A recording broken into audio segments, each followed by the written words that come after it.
like highlight this, downplay that, blur, crop, and presto. Hollywood level makeover in like 10 seconds.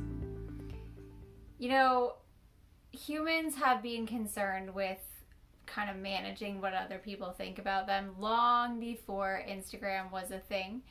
But this whole idea of filters brings up a really fascinating conversation. What parts of yourself do you really try to emphasize or highlight in your interactions with others, and what do you sort of downplay or try to hide?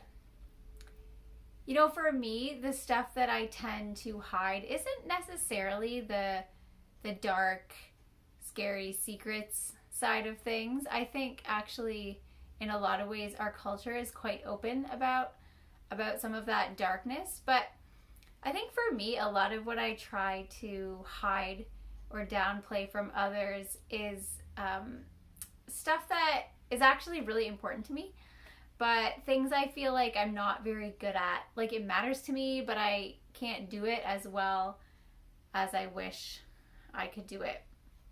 And one of those things is my faith, my life of faith.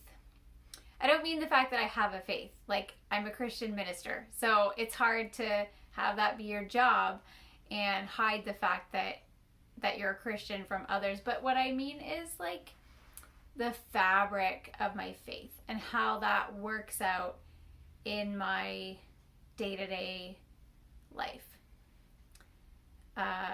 In a very real way, my faith impacts almost every component of who I am. It impacts how I spend my time and how I spend my money and how I try to treat others. Do I kind of do it right all the time? Is that the only thing I think about? No, of course not. But it is a key component. And I think because I have this fear that I don't do Christianity well enough, I sort of shy away. I wouldn't want people to get the wrong idea about Jesus and what Jesus is like because they looked at me. Perfectionism, right? It boils down to perfectionism. And I know that that's a struggle that lots of people have. I think as women, we might be particularly vulnerable to that, to those messages. Like, if you can't do it perfectly, then why bother? Don't even bother trying. But when I stop and think about it, that's not a good approach. When I stop and think about the people that I have learned the most from, especially about how to follow Jesus, they've never been the people who've done it perfectly. But they've been rather the people who've let me watch their lives.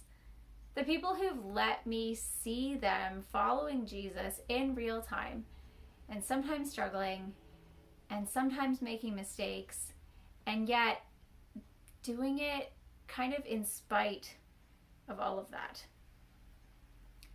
And isn't that the heart of the gospel anyway? That nobody's perfect, that we all need to be rescued, and that Jesus is that rescuer that every single one of us needs? What would happen if I or you or both of us, what would happen if we started letting people see our imperfect faith?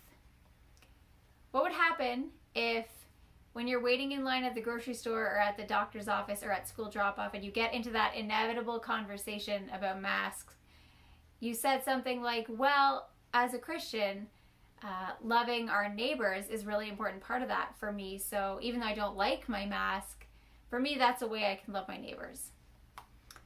Or what if the next time someone asked you how you're managing all the bad news that we are constantly bombarded with all the time, you said something like, yeah, it's hard, and I struggle with my mental health sometimes because of all this bad news and because I'm afraid.